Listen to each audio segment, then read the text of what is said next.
All right, y'all. Jerry just gave me the signal. We are now live on our church Facebook page, and I want to welcome everyone, all of you who are here in person, those of you who are joining us at home. We thank you for being a part of our time together here, and like I said, I never take it for granted. You choose to spend your Wednesday evenings with me, and that means so much. Well, I want us to go back now to Genesis chapter 6, and I promise you, unless something happens, good Lord willing, the creek don't rise, we're going to finish at least chapter 6 and get into chapter 7. But we're going to pick up with verse 11 in chapter 6. So while we're picking up here, I invite you to also now join me in a word of prayer as we open up our time together. Gracious, loving Heavenly Father, once again, thank you for the gift of this evening, this time, to be here in your house, this Holy of Holies, made that way because of your presence here with us, but also made that way because of your presence with those who are online with us at this time. You are there with them as you are also here with us. And because of your willingness to be with us, because of your power, dear God, you are making us now one with each other, with you, as we come together now to look at your living, life-giving word. So, dear God, once again, continue to bless us, to lead us and guide us now, dear God, as we continue into this time of study. And we ask all this in your holy, mighty, and very precious name. Amen. All right, so y'all remember last week we finished up looking at two basic things. First off, why does God include the animals in the punishment? Since animals do not have the ability to commit sin, we talked about that they can't be disobedient to God. They have an instinct, but they don't have that gift of free will. And we talked about the fact, why does he include animals in the punishment? It's because the author is using this to show us just how great, first off, the wickedness is that's here on the earth, but also to show us how great the punishment has to be. And the thing I didn't share with you, something that I missed, was simply the fact that what we have here then is though the animals are caught up in the consequences. The animals are caught up in the consequences of the world's wickedness and the people's sins, because once again, that's how great everything is. And then we talked about how Noah is a righteous man, blameless in his generation, but how he walked with God. And we talked about the fact that what God sees in Noah concerning the way, he lives his life, and God simply sees in Noah the life that he wants or desires for all generations to live. He sees the kind of life that he created us to live, that he gave to us when he brought creation into this world. Now I want us to pick up with verse 11 through the end of the chapter. Now we're not going to read the whole chapter though. I just want to pick out a few verses because once again this is such a well-known story. Now the thing I want to do here is again pick up with verse 11. And I want to compare verse 11 here in chapter 6 back with verse 5 of chapter 6. Now once again go back to verse 5 with me. In chapter 6, and we read that the Lord saw that the wickedness of humankind was great in the earth, and that every inclination of the thoughts of their hearts were only evil continuously. Now look at verse 11 with me. Now the earth was corrupt in God's sight, and the earth was filled with violence. All right, now look at both verses. What's the one thing that verse 11 says that verse 5 doesn't? What's the one word used in verse 11? Huh? Corrupt or what? Violence. Notice verse 11, at least in the New Revised Standard and in the original, it talks about, uses the word violence. Now, this is very important because in the Hebrew word for violence is Hamas. It's Hamas. Now, the word Hamas, it can be translated in several different ways. Now, a very official definition is this, that it is a willful flaunting of the moral order manifested in deeds that violate the lives of others, especially in the acts of murder. But let's say it like this. Let's put it like this. It can be translated simply not to describe an individual, but a society. A society that's become nothing but cold-blooded, dog-eat-dog, motivated mostly by hate and greed, and expresses itself in physical force. But now, if you're like me, the moment I said that Hebrew word Hamas, where did your mind go? To the Middle East, to that group of Palestinian Sunni Islamic fundamentalist group, okay, that we hear about in the news, Hamas. The thing is, with them, what they've done is they've taken that word Hamas to actually now mean this: to take by violence, to rob, or to destroy, which is what Hamas does, isn't it? That's what they do, taking by violence, robbing, and destroying. The thing is, though, with all this, we can now see what? We can see that, society, the world has become nothing but like beastly animals who do nothing more than attack weaker, unsuspecting prey. But the question is this: is that really what the author is trying to point out to us?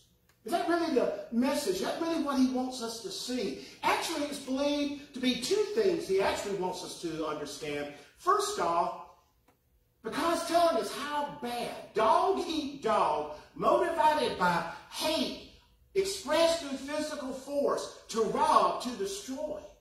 He is actually giving us the reason why God must now do what? Destroy the earth. With the flood. He's letting us know why God, it's gotten so bad, this is why God has to do it. But there's a second thing going on here also. Look at verse 17 with me in chapter 6. Look at verse 17. I'm not going to read the whole thing. He says, in God speaking, "For my part, I am going to bring a flood of waters on the earth to destroy them from under heaven." Okay, let's just stop there. Because the word I want us to focus upon is that word flood. All right? Now, once again, in the Hebrew word for flood means literally devastation. Complete devastation. So what's the second thing that the author is telling us here when you go from verse 5 to verse 11 into verse 17? This shows that the people of this world, the people of the world who had come to live by violence, are now about to be destroyed by what? Water. Not by violence. Not just water. You're right, by the flood. But this is one of those type things, you've heard, live by the sword, die by the sword. They have lived by violence.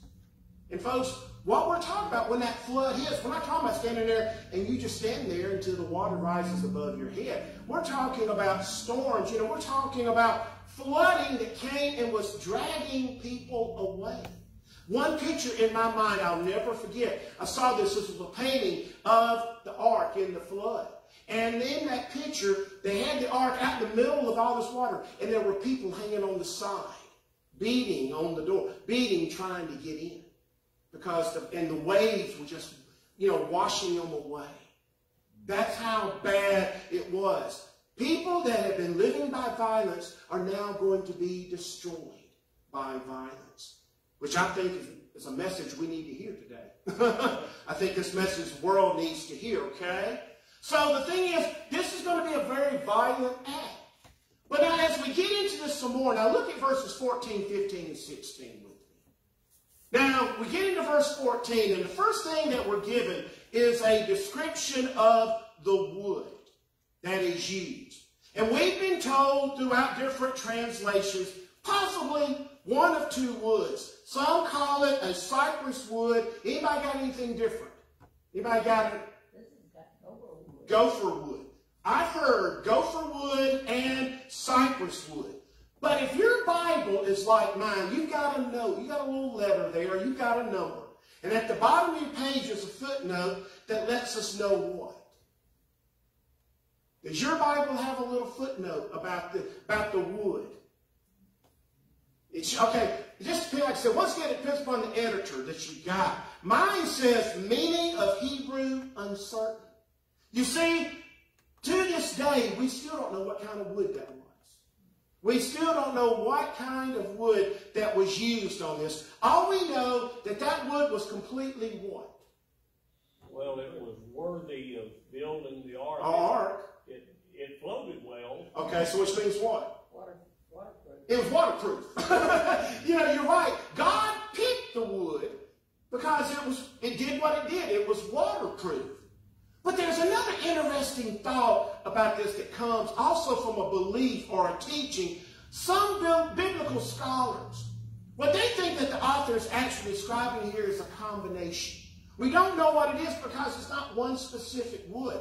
They think it's a combination of some kind of water-resistant wood along with the use of reeds, R-E-E-D-S, reeds that were used to help seal the wood. Now, the reason why they think this is because there is only one other place in the Bible where another ark is described according to the Hebrew words. And this was an ark that was built by whose mother? Whose mom also built an ark? Moses. Moses' mother, Jochebed. In the Hebrew, it says ark. And what do we know about it? She built it out of what? Reeds, which were what? Waterproof, and helped just float that little ark down the river so he could be found down the Nile River. So what they believe, and it could be very quick, because how many times have we seen, houses built? Little house on the prairie. They had their wood, but then they packed mud, in between and stuff like that. So it could have been something like that. We really just don't know for sure. But then we get into verse 15. Here we're given the length, the width, and the height of the ark, which is the equivalent. It's 450 feet long, 75 feet wide, and 45 feet high. Now, for those of you who have not been blessed to go to Kentucky yet, I know Miss Sue has been there, and I can't remember if anybody else in this group. Mr. Harold's been there. Y'all been there, okay? So you know what I'm saying. But if you're like me and Sandy, we haven't had a chance. Every time we get ready to make the trip to Kentucky, something comes up. But the thing is, what that lets us know that it is actually the same size as a modern-day ocean liner. That's how big this thing is. So if you haven't seen it in person, you can still see, watch Love Boat, and you'll see how big the thing is. Okay? So that's it. And then look at verse 16. We're now told then Noah is given instructions how to build the roof along with the door of the ark. So we have verses 14, 15, 16, instructions on building the ark. The question becomes, what is missing at this point? What is missing in God's instructions to Noah on how to build this ark? What is the one thing that God does not tell him to build that every ship, every boat, every ark has, that they all have in common, no matter what the size? Not oars, but you're close to it. Not the windows, but a what? How about a rudder? There's no place for instructions for a rudder. There's no instructions on where to what? Put a sail. The thing is, you use a rudder and a sail to do what? To guide it, to steer, or to guide your boat or ship. This is important because it tells us what? That Noah and his family, it wasn't going to be their job to steer or guide that ark through that flood. Whose job is it going to be? God's. I'll be honest with you, this caught me off guard. I've studied, I've been to seminary, I've been to Bible college, and I never heard this until I got into this new book that I've got. Never crossed my mind about there's never one bit description about how Noah and his sons, no oars. Okay, I didn't think about oars, but the book didn't mention that.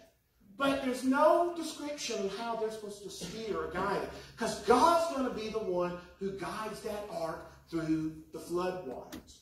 And this is a wonderful lesson for us in what way? It teaches us, it reminds us that when we have to go through the storms, that when the flood waters come, what are we not supposed to do? Try to guide manage yourself. It's not our job to steer our ship, is it? Whose job is it? God. We need to let God be the one. You know, because the thing is, what happens too many times when we try and steer our own ship through the flood waters, we end up what? On the rock. We end up on the rocks. I like that. I was just thinking about going straight to, you end up drowning. Or, you end up sinking. But I love you're on the rocks. You end up on the rocks. And so, isn't that a beautiful analogy? I never thought about it in that way. No rudder, no sail is told by God to Noah to build here. Now let's look at verse 18. Now it's in this verse. Look again. Verse 18. But I will establish my covenant with you, and you shall come into the ark, your sons, your wives, and your sons' wives with you. Now it's in this verse. What is the first thing? We see something here. In this verse, we're told about another first. I'll get it out. So what first do you see happening here? The very first what being established? First time it's ever happened. A covenant. This is the first time that a covenant is being set up between God and another person. Now, it's through the complete story of Noah and the flood that we can learn really what this covenant consists of. So first off, it is a covenant of action. Now we know in a covenant is an agreement between two people, two parties, okay? Let's say between me and Jerry here. I'll say, Jerry, I will do this for you if you will do this for me. And Jerry says, okay, I'll do that for you, but you got to do this for me. We make a covenant. We make an agreement, to help each other in return, vice versa stuff. But I always think about it. Every time when God makes a covenant with us, God tells us what? God promises that he'll do what? When God makes a covenant with us, he always does what? He promises to do everything, doesn't he? God says, I'll take care of it all. What are you and I supposed to do in that? Just step back and let him do it and trust in him, right? Trust God, believe that God is going to keep the covenant. And God will do it. But for the very first covenant that we read about, this covenant is actually different. Because in this case, we have both Noah and God taking action. First off, God instructs Noah to build the ark, put the animals and his family on the ark. In response, to God's instructions, Noah builds the ark. And then in response to Noah building the ark, God does what? God then lets Noah in on his plans. He lets him in on his plans and his purpose for the ark. And then in response, by knowing the plans, he follows through, gets his family on the ark. Okay? And they're safe from the flood. Which brings us into the second part of this covenant. You see, it's also a covenant of trust. God makes the covenant with Noah. He's going to be with him and his family as they then enter into that ark. Noah goes into this dangerous situation with the promise that God's going to be with him and his family. And then God keeps his promise. At the end, when the floodwaters are gone, God keeps his promise. Not just to see him safely through it, but he's going to have also a future relationship with Noah. And so these are just some basic things that were from this story that I wanted to share with you. But before we go any further, I want to still take a moment and look at the big question concerning everything that's happened up to this point. Now, the big question has always been this.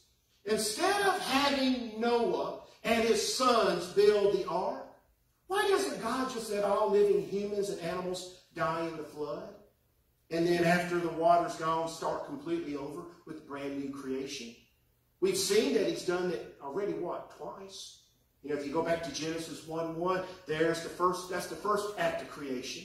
And then remember when the darkness comes and the void is there, because we believe that's when Satan comes into the world and destroys everything, God starts back over. So why doesn't he just say, okay, I'm going to wipe everybody out with the flood, and then once everything's settled, I'll just start back over again? Why doesn't God do that? So why do you think God still saves Noah and the family along with those animals. You ever thought about why does he do that then? What would be your answer to that question? Well, I mean, there's a lot of things that can be said, but I want to share with you what I have kind of found out in this.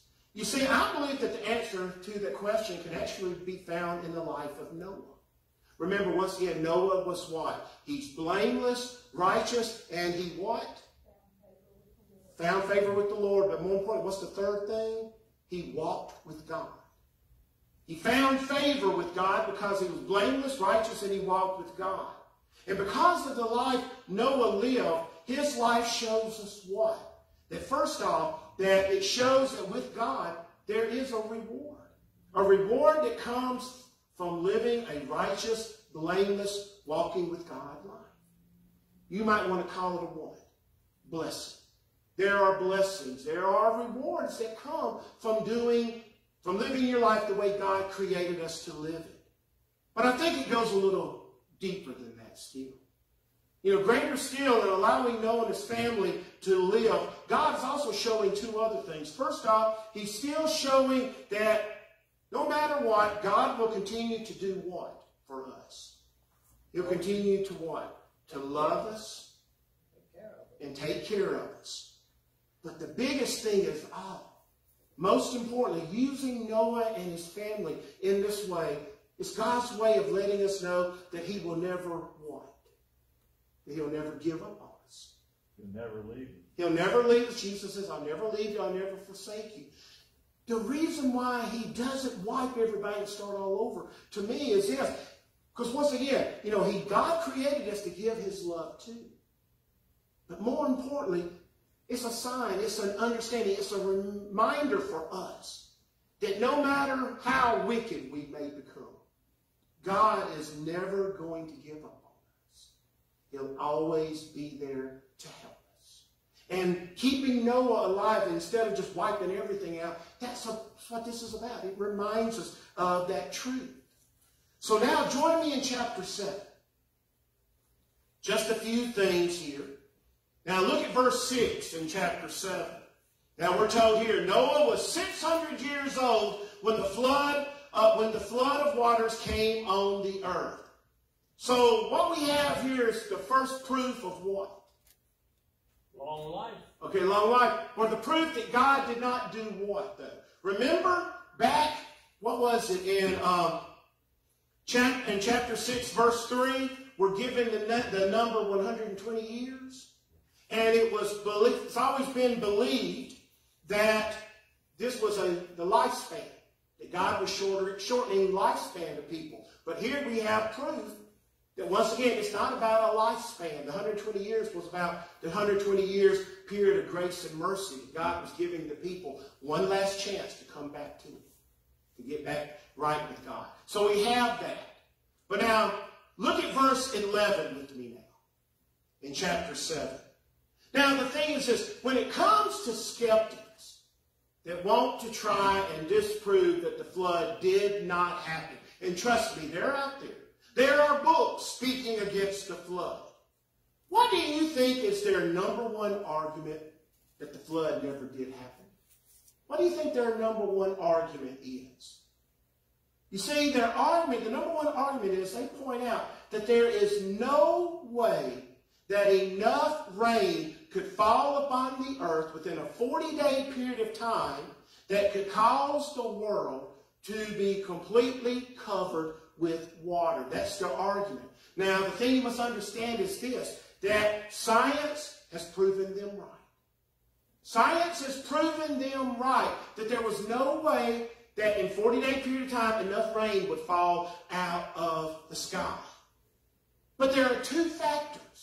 There are two factors that they do not take into consideration concerning their argument against the flood. The first one is this. They don't consider the greatness and power of who? God. And then secondly, they forget about the fact that God also knew what? Knew how much it would take. He knew how much it would take. He knew that science would prove it. He knew that point was true. He knew how much it would take that it had to be more rain than just 40 days. But they didn't consider the melting of the ice and everything. Well, that's just, I mean, the thing is, that's where verse 11 comes in. Look at verse 11. In the 600th year of Noah's life, in the 2nd month, on the 7th day of the month, on that day, first off, the fountains of the great deep burst forth, and the windows of the heavens were opened, and the rain fell on the earth 40 days and 40 nights. So see, God also knows that rain is not going to just do it by itself. So God does what? He brings up what also? The water from the earth, from the center of the earth, or wherever it is, underground, all the underground water. Now, I did read something about the melting, there were the ice caps and things like that, and that all this would have caused, because rain was falling everywhere. So that would have caused also the ice caps and everything to also melt and be swept down. See, God knew that. God knew it wouldn't be raining, just rain. That it would have to take more than that. And then look at verse 19. This also then helps us. Look at verse 19. Now, the New Revised Standard says, the waters swelled so mightily on the earth that all the high mountains under the whole heaven were covered. Okay? Now, the New Revised Standard says swelled. The New International Version says that they rose greatly on the earth. You see, either way, it's not just from water falling down. The waters swelled up. The water rose. Okay? So the thing is, they have forgotten that God knows that it won't take, it's got to be more than just rain falling. God uses all the water to cause the flood to come about. Okay? Now, join me in chapter 8. I think I can maybe finish this up. So let's go now to chapter 8 and looking at verses 13 through 22 with me. Join me here. In the 601st year, in the first month, the first day of the month, the waters were dried up from the earth, and Noah removed the covering of the ark and looked and saw that the face of the ground was drying. In the 2nd month, on the 27th day of the month, the earth was dry. Then God said to Noah, go out of the ark, you and your wife, and your sons wives with you. Bring out every living thing. And so Noah, verse 18, Noah went out with his sons and wife and daughter and all their wives. Every animal came out. Now look at verse 20 with me. Then Noah built an altar to the Lord and took of every clean animal and of every clean bird and offered burnt offerings on the altar. And when the Lord smelled the pleasing odor, the Lord said in his heart, I will never again curse the ground because of humankind. For the inclination of the human heart is evil from youth. Nor will I ever again destroy every living creature as I have done. As long as the earth endures, seed time and harvest, cold and heat, summer and winter, day and night shall not cease. All right. So now let's look at this real quick. Join me now at verses 15 and 16. So there in verses 15 and 16, what do we see now happening in this verse? We see for the final time God is giving what? Instructions to Noah. Instructions to Noah concerning the flood and the ark, or command, okay? Now what is so important about this final command from God, okay? Look at verse 14. Verse 14, in the 2nd month, on the 27th day of the month, the earth was dry. Notice in verse 13, it was dry. In verse 14, it is now dry, okay? This command, isn't given to Noah until the earth was dry. The thing is, what would have happened to Noah if he, his family, and the animals had tried to leave the ark back in verse 13? They've been knee-deep in mud. They've been knee-deep in mud. That probably would still have been some. It just says it was dry. Didn't say the water's gone. The thing is, if they had gone and they'd either drowned and still some more water, or worse, they'd have been overcome by the mud that was still on the earth if they'd have gone out too soon. So what valuable lesson can we learn is this? Once again, the need for us to do what? To wait on who? Wait on God. Not jump out of the boat too soon. You know, wait until God calls you to come and jump out. That's when we need to do it. Another great example of why we need to wait upon God. Be patient and wait on God. Because God knows when the ground's ready to jump out into. Okay? Then look at verses 20 and 21. In verse 20, what is it that we now see Noah doing? He's now offering a what? Built an altar, and he's offering a sacrifice, like he said, to God. Now, what should stand out about this sacrifice that Noah is offering? What should stand out? Now, you can say, some people point out that they built an altar. And this is the first mention of a possible altar. If you go back to Cain and Abel, they don't talk about an altar. But there's something else going on, really, at this point. God did not want. God did not tell him to do what? To build it. Or to build it or to make the offering. God doesn't tell him to make this sacrifice. No, this is a sacrifice that now Noah is making on his own. Most likely, this is his way of doing what? Thanking God for upholding the what? The covenant. The covenant with him and his family, keeping them safe, okay? But then look at verse 21. What do we see as God's reaction to Noah's offering? He's never going to curse. Okay, now don't go that far. Look a little closer to it. The first part of verse 21. When the Lord what?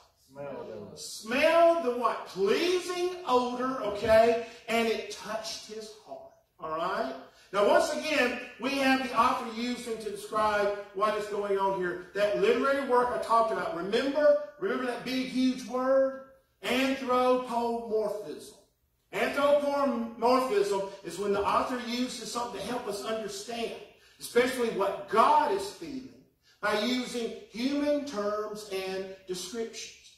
I mean, think about it. How many times do you walk in and you smell something in your mind, you instantly go back maybe to your childhood?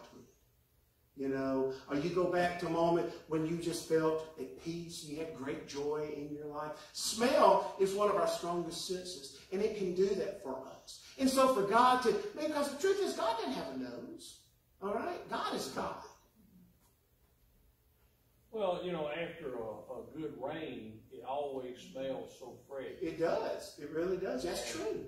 I don't know if it washed the pollutions out of the air. Well, I'm sure it did. I mean, it maybe washed everything clean. But the bottom line, it was the offering, the sacrifice that God smelled, that was pleasing to him.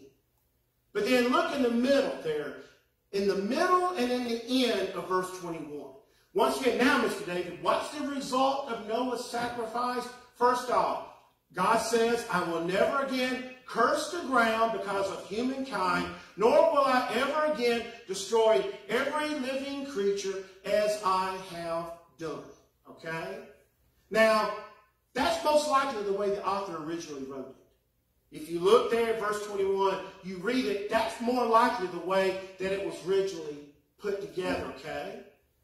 But what comes across in God's statement that he has actually, done? That once again, you read that. God saying, I will never again curse the ground. I will never again destroy. It makes it sound, once again, that God has made a what? A mistake. It makes it sound as if God has made another mistake. You know, I shouldn't have destroyed the world with that flood. It was a mistake for me to do that. But once again, our God does not do what? Make mistakes. He doesn't make mistakes. He doesn't mess up. So what's God really saying here? You see, God is not saying he made a mistake. You know, he's not saying he made a mistake. He's simply letting us know what? That he will not use what again? Will not use a flood. No. He is never again going to use a flood to bring punishment to this world. Now, does that mean that God is not going to punish the world for its sins ever again? No. It doesn't. It doesn't. What it means is that he's not going to use the flood. But the day is going to come when the world, once again, the world that we know will be destroyed. But when you go to Revelation, you find out it's not going to be destroyed by a flood. It's going to be destroyed by what? Fire. So he's not saying he made a mistake. He's just saying, I'm not going to do it that way again. I'm going to do it a different way.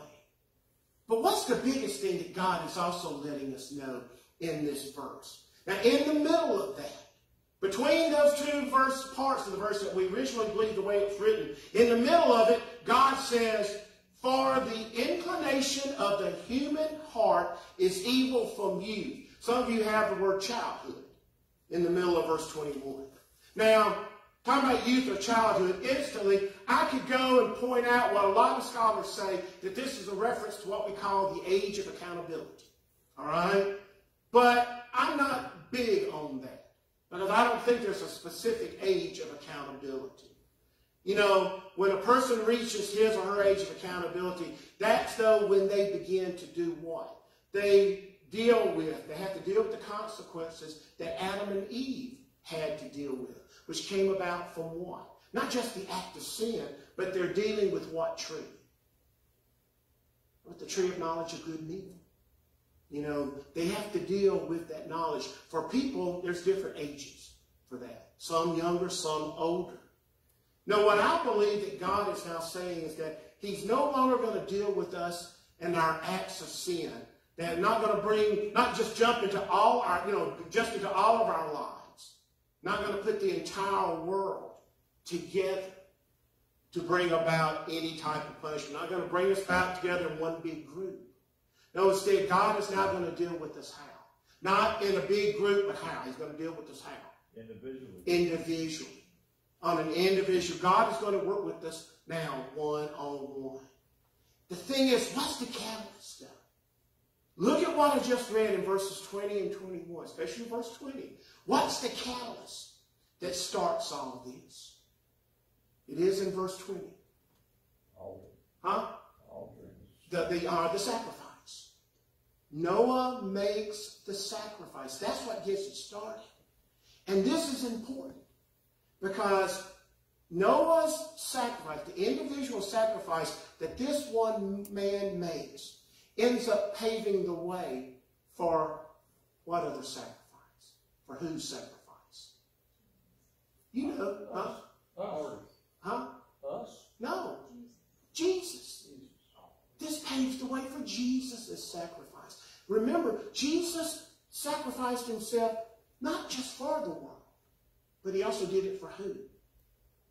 For me. For you. He did it for each one of our individual sins. Remember, the cross doesn't bring a salvation fits all thing. Every one of us has a different need for a different kind of salvation. And that's what Jesus did.